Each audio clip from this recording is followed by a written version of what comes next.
कहानी एक ऐसे योद्धा की जिसने अपनी जिंदगी में कई युद्ध लड़े और जीते भी, और जब तक ये दुनिया रहेगी उसका नाम याद रखा जाएगा।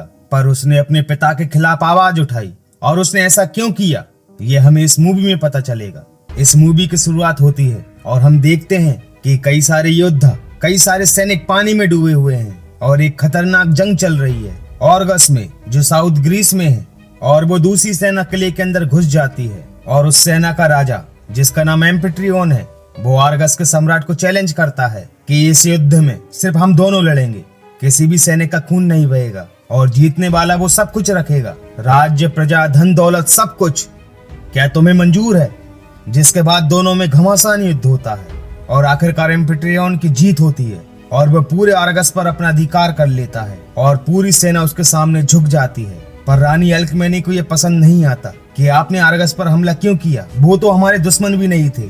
पर एम्फिट्रियोन कहता है तुम्हारे लिए, पर वो कहती है मेरे लिए नहीं, वहां की दौलत के लिए। हालांकि दोनों के संबंध ठीक नहीं चल रहे थे और एल्कमेनी किंग एम्फिट्रियोन के अत्याचारों से तंग आ चुकी थी और वो देवी हेरा के मंदिर में जाकर अपने पति के अत्याचारों को रोकने की विनती करती है। और तभी देवी हेरा प्रकट हो जाती है और वो एल्कमेनी से कहती है कि तुम फिर से मां बन सकती हो और एक बेटा अगर तुम चाहो। पर एल्कमेनी मना करती है और कहती है कि मैं अपने पति से एक और संतान नहीं चाहती।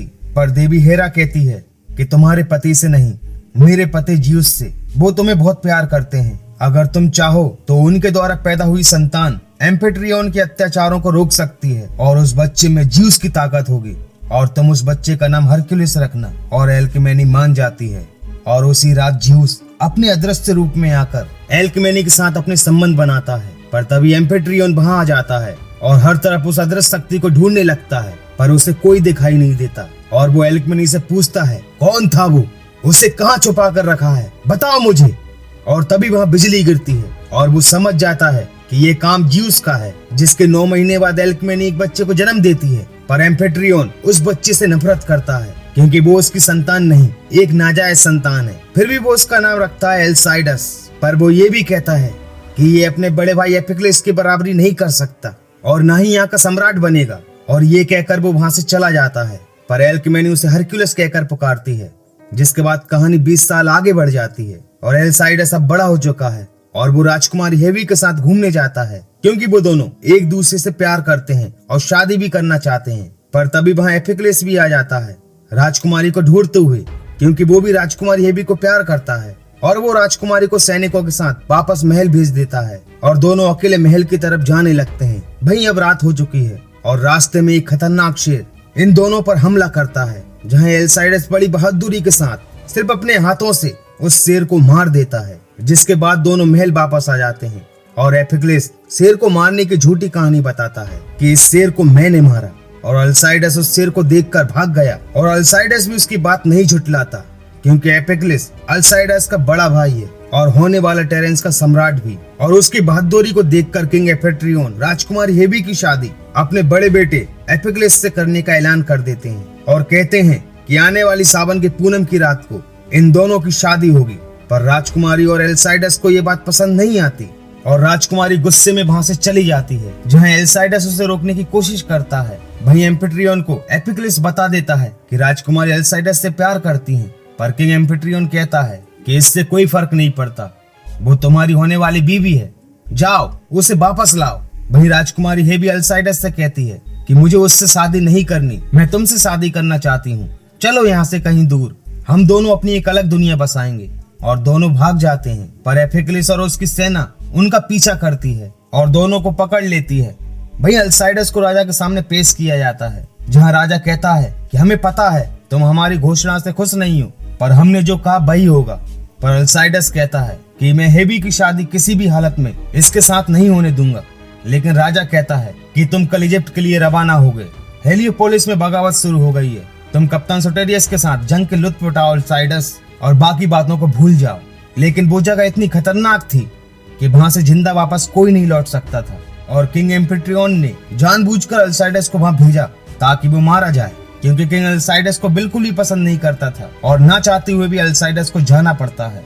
पर जाने से पहले वो कहता है कि मैं जंग जीतकर वापस जरूर आऊंगा और हेवी तुझे कभी नहीं मिलेगी और वापस आकर मैं पूनम की रात को उससे शादी करूंगा। और जाने से पहले अल्साइडस अपनी माँ एल्क्मेनी से मिलता है। जब पहली बार अल्साइडस को पता चलता है कि तुम एम्फिट्रियोन के बेटे नहीं बल्कि ज्यूस के बेटे हो, देवी हीरा का वरदान हो तुम, और अपने पिता के अत्याचारों को मिटाने के लिए ही तुम्हारा जन्म हुआ है, और तुम अल्साइडस नहीं हरक्यूलस हो। जिसे सुनकर अल्साइडस चौंक जाता है, लेकिन वो उनकी बात पर यकीन नहीं करता और वहां से इजिप्ट के लिए रवाना हो जाता है। और काफी लंबे सफर के बाद आखिर वो उस जगह पहुंच जाते हैं, पर वहां पहुंचते ही आदमखोर सेना इन सभी पर हमला कर देती है और एक एक कर सभी सैनिकों को मार देती है। जहां सोटेरियस और अल्साइडस काफी बहादुरी से उस सेना का सामना करते हैं और अंत में सिर्फ ये दोनों ही बचते हैं। जहां उस सेना का सेनापति, जिसका नाम टेरेक है, वह पूछता है कि बताओ अल्साइडस इनमें से कौन है। जहां सोटेरियस कहता है कि वो मर चुके हैं और वो उसका हेलमेट राजा एम्फिट्रियोन को भिजवा देता है। जहां हमें पता चलता है कि ये पूरी प्लानिंग एम्फिट्रियोन की ही थी ताकि अल्साइडस मारा जाए। वहीं टेरेक सोरेटस से कहता है कि मैं जानता हूँ तुम दोनों अच्छे योद्धा हो, पर ये काफी अधमरा हो चुका है। अगर तुम चाहो तो मैं तुम्हें बेचकर तुम्हारी जिंदगी वापस दे सकता हूँ, पर मैं जानता हूँ कि तुम योद्धा की तरह मरना पसंद करोगे। और वो जैसे ही उन्हें मारने वाला होता है कि तभी अल्साइडस कहता है कि हम जीना चाहते हैं, हमें बेच दो। जिसके बाद टेरेक उससे अपना नाम पूछता है और वो कहता है कि मेरा नाम है हरक्यूलिस। वहीं दूसरी ओर अल्साइडस की मौत की खबर महल तक पहुंच जाती है और एल्क्मेनी और हेवी खूब रोती हैं, पर वो चाहकर भी कुछ नहीं कर सकती थी। वहीं उन दोनों की पीठ पर निशान लगाकर गुलाम बनाकर उन्हें बेच दिया जाता है। वहीं सोटेरियस भी ये जान चुका था कि महाराज ने जानबूझकर हमारी फौज को आधा किया ताकि वो तुम्हारे साथ हमारी पूरी फौज को भी मरवा सके, और वो अपने ही बेटे को कैसे मरवा सकते हैं। और वो ये भी कहता है कि ये हरक्यूलस कौन है। जहां अल्साइडस कहता है कि मैं खुद नहीं जानता और मैंने जीने का फैसला इसलिए किया ताकि मैं यहाँ से निकलकर वापस टेरेंस जाऊं और राजकुमारी हेवी से शादी करूं। पर सोटेरियस कहता है कि आपने सिर्फ महल की चकाचौंध देखी है, पर मैंने दुनिया घूमी है, इस जगह से निकलना नामुमकिन है। पर अल्साइडस कहता है कि विश्वास रखो, हम यहाँ से जरूर निकलेंगे। वहीं दूसरी ओर गुलामों को मौत के अखाड़े में उतारा जाता है, जहाँ सभी फाइट करते हैं और सभी उन पे पैसे लगाते हैं। जहाँ सोटेरियस फाइट जीत जाता है, जिसके बाद हरक्यूलस फाइट लड़ने जाता है और वो भी बड़ी ही बहादुरी के साथ फाइट लड़ता है और जीतता भी है। जिसके बाद वो गुलामों के मालिक लूसियस को अपनी बातों के जाल में फंसाने लगता है। वहीं दूसरी ओर एल्क्मेनी देवी हीरा के मंदिर में प्रार्थना करती है और तभी वहाँ एम्फिट्रियोन आ जाता है, जो एल्क्मेनी से पूछता है कि आखिर सच क्या है, अल्साइडस किसका बेटा है, बताओ कितने प्रेमी थे तुम्हारे।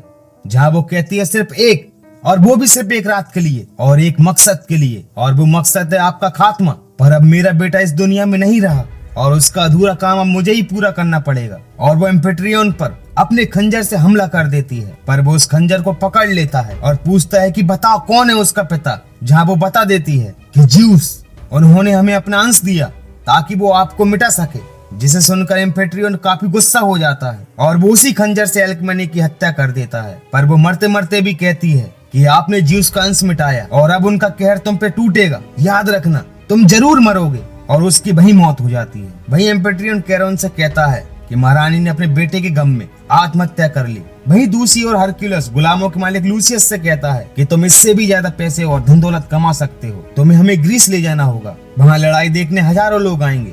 सम्राट एम्फिट्रियोन के राज्य में खेल एक जंग है, वहाँ योद्धा आते हैं अपने मनपसंद हथियारों के साथ। यहाँ की तरह कीचड़ में फाइट नहीं होती और वहाँ इतना मुनाफा होगा जिसके बारे में तुम जिंदगी में भी नहीं सोच सकते। और आखिरी मुकाबले में 2 आदमी 6 से मुकाबला करेंगे, वो 6 जो आज तक कभी नहीं हारे, और अगर वो जीते तो वो आजाद हो जाएंगे और तुम माला माल। जिसके बाद वो मान जाता है, पर उस जंग से पहले वो उन दोनों का मुकाबला हुम बाबा और कपालिका से करवाता है और वो दोनों भी कभी अपनी फाइट नहीं हारे। पर सोटेरियस और अल्साइडस उस महाभयंकर मुकाबले में उन दोनों को भी हरा देते हैं और मार गिरा देते हैं। पर सोटेरियस काफी घायल हो चुका था और लूसियस उन्हें ग्रीस ले जाने से मना कर देता है और कहता है कि ये चल तक नहीं सकता, लड़ाई के खाक लड़ेगा। पर हरक्यूलस कहता है कि मैं अकेला ही लड़ूंगा उन सभी 6 से, और लूसियस मान जाता है।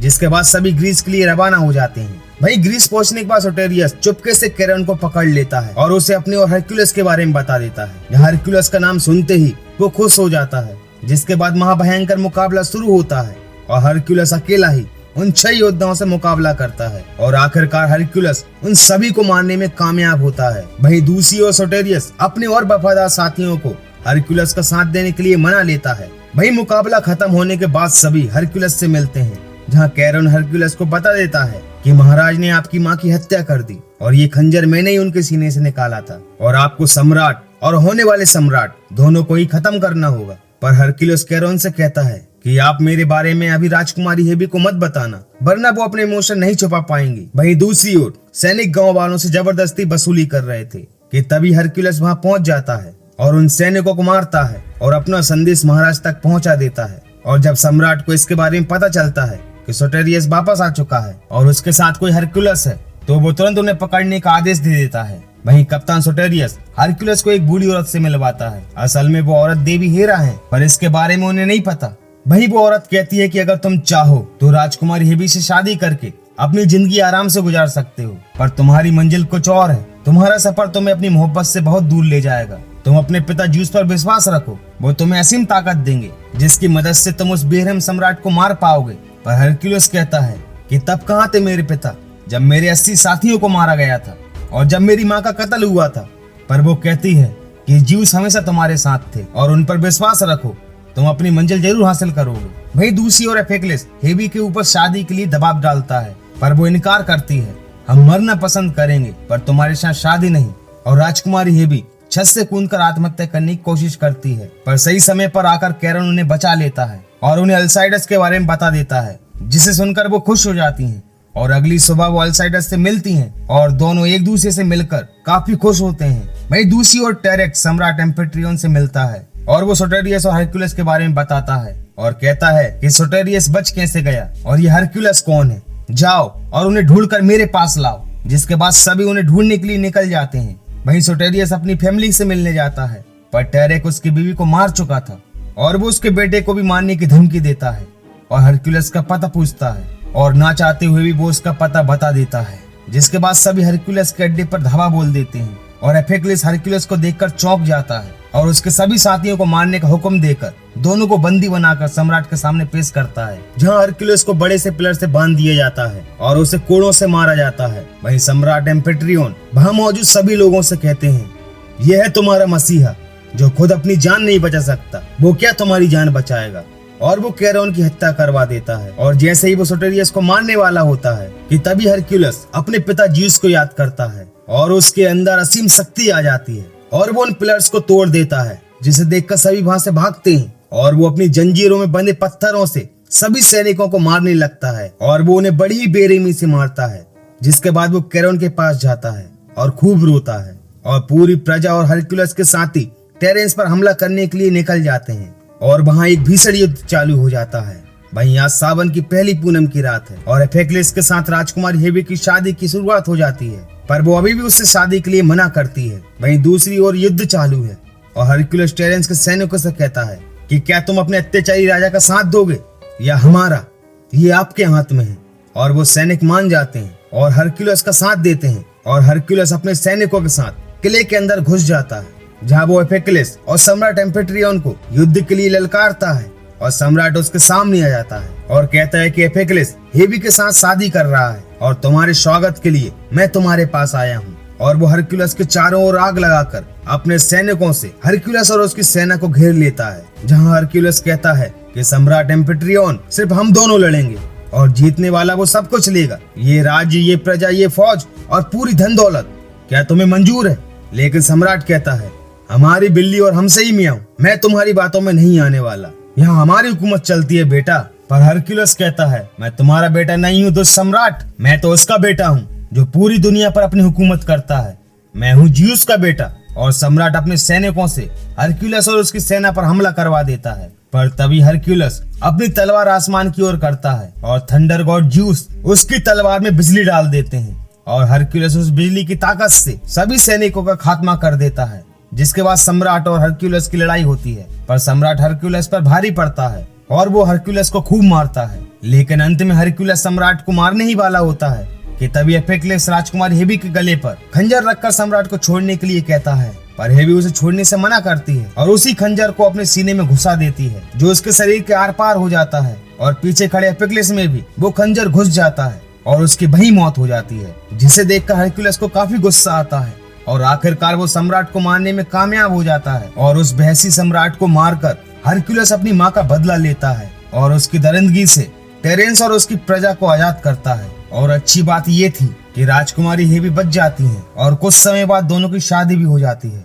और महारानी हेवी एक बच्चे को जन्म देती हैं और इसी के साथ the legend of Hercules movie का दी एंड हो जाता है। तो दोस्तों, आपको ये वीडियो कैसी लगी मुझे लाइक और कमेंट्स करके जरूर बताना। वीडियो पसंद आए तो उस चैनल को सब्सक्राइब करना। मिलते हैं अगले वीडियो में and thank you so much for watching this video and thank you so much for watching.